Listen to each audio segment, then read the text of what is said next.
shake, shake, shake. Hands down. And shake, shake, shake. And ikot, ikot, ikot. Turn around, Jolly Kids. And let's shout, happy birthday, Caleb, Ma, and Bella. In 3, 2, 1, shout. Alright, very good, Jolly Kids. It's okay.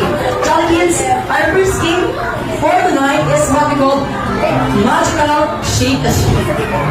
Okay, pero bago yan, Agnes, magtatanong muna sa Andrea sa ating mga Jolly Kids kung anong pangalan ng grupo nila. JC, what is your favorite food of a Jollibee? Fries! And now, we have the team Fries! Palapalaw po natin sila. Ayan, dito naman po. And Ate Mobley, ano ang favorite food mo dito sa Jollibee? Chicken Joy! Kapag naman ng big Chicken Joy! Very good. Alright, Jolly Kids. Listen, Jolly Kids, the mechanics of our first day, kaya English muna natin ang Andrea dahil hindi na iintindihan ng ating mga birthday celebrant ang Tagalog. Okay, Jolly Kids, listen. Our first game for tonight is Magical Shake Shake. All we have to do is just shake, shake, shake until all the paper balls goes down. And after that, you have to pass it to the next player until to the end player, last player, okay?